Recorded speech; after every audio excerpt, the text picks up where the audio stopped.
For riders faced with breakdowns and delays, the MBTA still has a long journey to recovery, but they can look forward to better service with new trains, new routes, and even less time spent on fare collection. To help bring us up to date is a member of TransitMatters, Ted Pyne. Thank you very much for being with us, Ted. Thank you very much for inviting me in. Some of the things that are coming up here, because if you look at those feeds from the T about service problems, the red line, the orange line, and I guess a lot of that's going to be fixed within the next few years.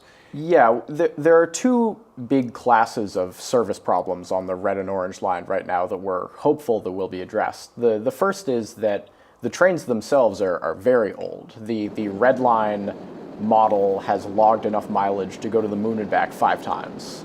And the orange line model has, I believe, logged enough mileage to do something similar. And what the T is currently doing is they're procuring a substantial number of new trains for a complete fleet replacement for those 2 lines. So the existing rolling stock will be taken out of service.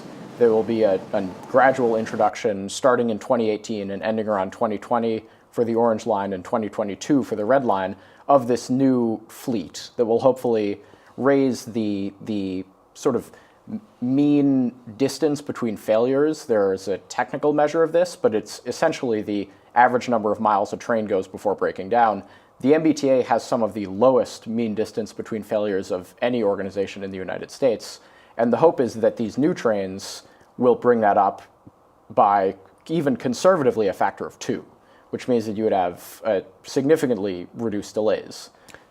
Well, the Chief's been showing a mock-up of the new orange line cars, and I guess once those are up and running, I guess another advantage here is that you won't have the slow speeds that the old trains have to do right now. Yeah, there have been a decent bit of work on the new braking system of these cars. So the idea is that because these things are constructed now when we have modern digital electronics and not old-style analog brakes, analog signals, etc., the hope is that we'll be able to shorten the distance between trains that the system can run, which means both that the trains can move faster, sort of while behind another one, and also meaning that you can increase frequency, which means that there'll be effectively more service available, which helps both the average time riders spend in transit and also the number of riders who can use the system. This is BNN News, and we're talking with Ted Pyne from TransitMatters.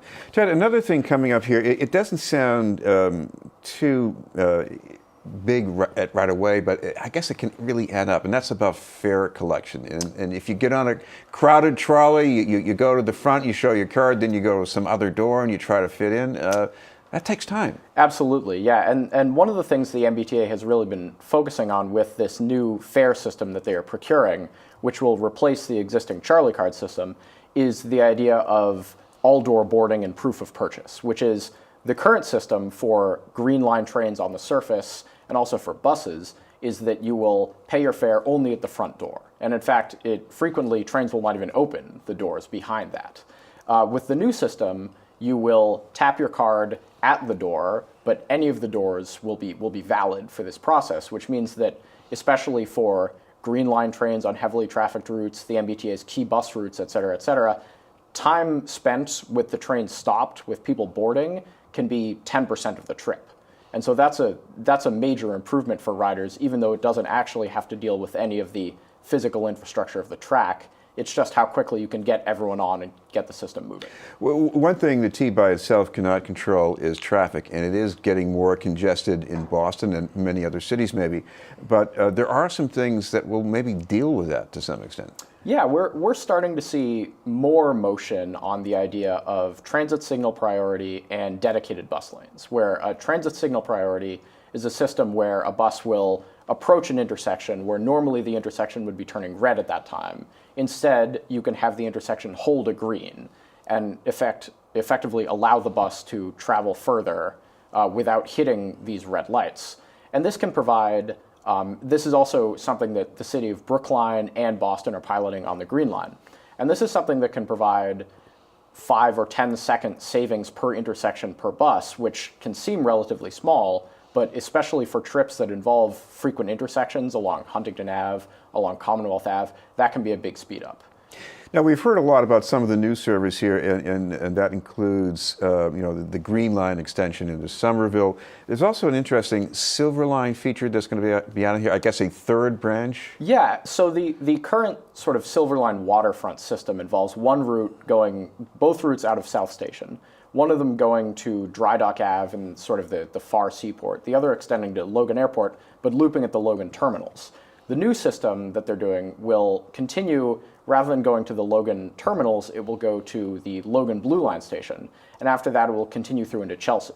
And the advantage of this system is that even compared to the Silver Line 4 service along Washington Street in Boston, which has sort of bus lanes on the side of the road, this will be a effectively bus-only right-of-way for the service, which means that it will be significantly faster. Chelsea does not have any rapid transit service right now. They have 3 very overcrowded key bus routes, and the hope is that by providing the Silver Line service, which is direct, offers a transfer at airport to the Blue Line, and has no interference from personal cars except in a few pinch points, that will speed up service, increase capacity, and allow Chelsea residents to get to work, school, et cetera, faster. Well, I should mention you do the outreach to students who will be the workforce of the future and Absolutely. Commuters too.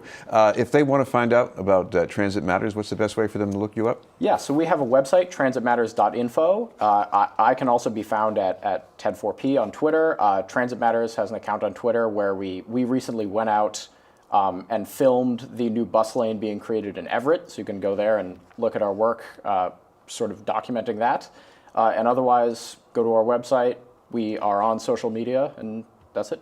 Thank you very much for being with us. Thank you very much. Ted Pyne from Transit Matters.